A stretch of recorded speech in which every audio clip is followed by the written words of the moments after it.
Here's your money briefing for Friday, March 24th. I'm J.R. Whalen for the Wall Street Journal.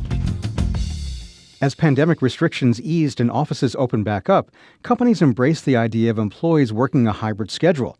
But now, some companies that once praised remote working frown upon it, and it's raising tensions between companies and their workers. WSJ columnist Callum Borchers looked into this issue in his latest On the Clock column, and he joins me now. Hey, Callum, thanks very much for being with us. Glad to be with you, JR. You know, Callum, most offices have opened up by now, but the ability to work remotely, or at least work a hybrid schedule, that's pretty much become a way of life for many employees. It certainly has, and it's not something that they're willing to give up easily, JR, because, of course, you save on the commute time. Maybe you don't have to pay for parking. There's a lot of conveniences that come with being able to work from home. And so we do still see a really high demand for workers to have this flexibility. And at the same time, we see some companies kind of souring on this idea for a few reasons. But wasn't it not long ago when we saw companies touting kind of a checkerboard schedule?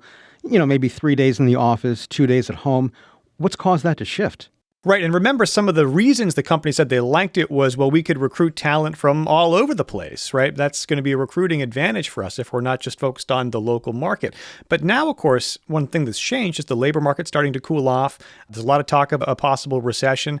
And because of that, some companies aren't in the same growth mode that they were at this time 6 months ago or a year ago. And so the recruiting advantage is less of an enticement. Instead, they're focused more on efficiency. That's sort of the buzzword that we keep hearing come up at a lot of these companies. It sounds like there are strong arguments on both sides of this issue. It is. And it's something that companies were willing to tolerate when they felt like there was enough of a payoff.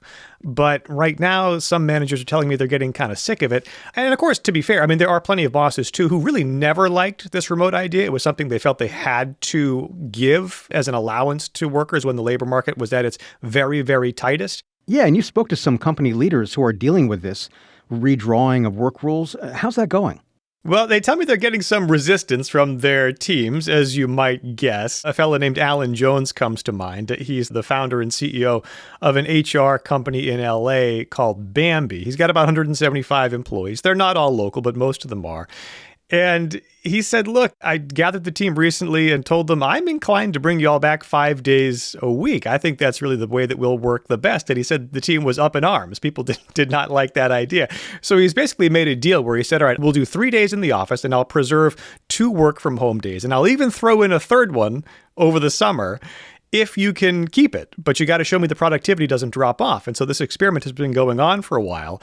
And unfortunately, what he reports to me is that when it comes to signing up new subscribers for their software and HR management service, it's common to see a 30% dip on the days when everybody is at home. So right now, he's looking at the numbers and saying, this isn't working really well, and it's kind of confirming my suspicions.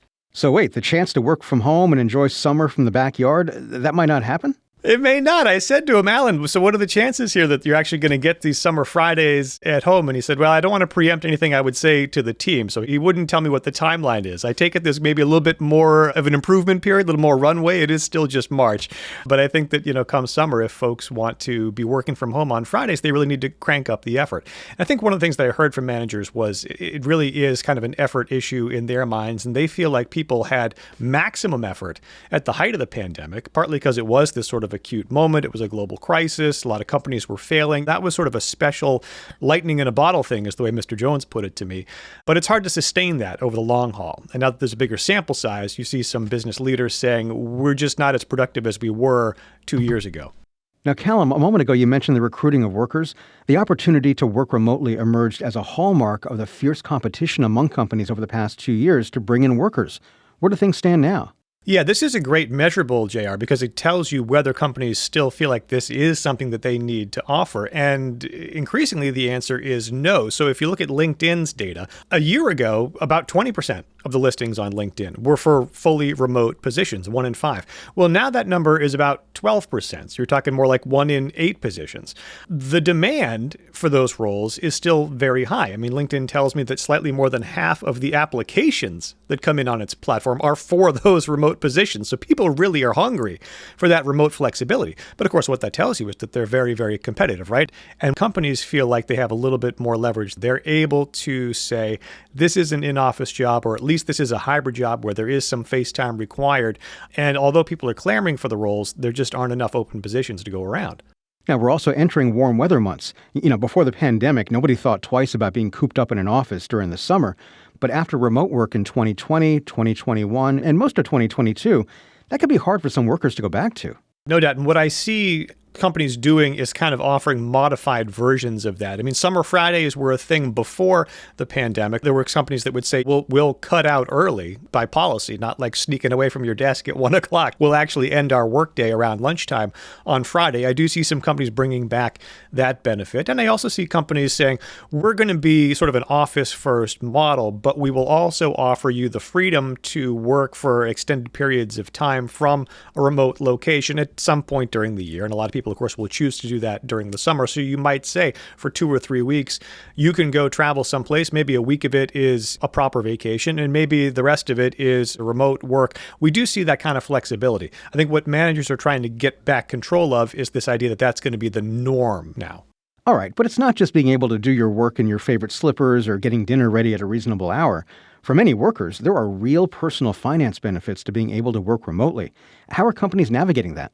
One of the things I see, JR, is companies saying you need to be in the office, but not necessarily the 8, 10, 12-hour day that you were before. And that's a big difference for folks, right? Because some of the frustration that workers had is, let's just say, commute time. Well, if company says, all right, we need you to come into the office today, but you don't have your first in-person meeting until 11 a.m., well, maybe you can start your workday at home and wait out the rush hour traffic and then come in at a time that's better for you. Or at the other end of the day, you need to pick up your child from daycare or school at 3 o'clock, and instead of having to pay for after-school childcare, okay, go ahead and do that. You got to duck out of the office this afternoon, go pick up your kid, save a few bucks on that, and then log back in when you get a little bit later. So what I see is companies saying, yes, you do have to be in the building, but we can be a little bit more flexible on exactly when during the day those hours happen. All right, that's Wall Street Journal On the Clock columnist Callum Borchers. Callum, thanks so much for being with us. Glad to be with you, JR. And that's it for your Money Briefing this week. Your Money Briefing is produced by Mohsen Ali. Our supervising producer is Melanie Roy, and our executive producer is Chris Zinsley. I'm your host, J.R. Whalen. Thanks for listening, and have a great weekend.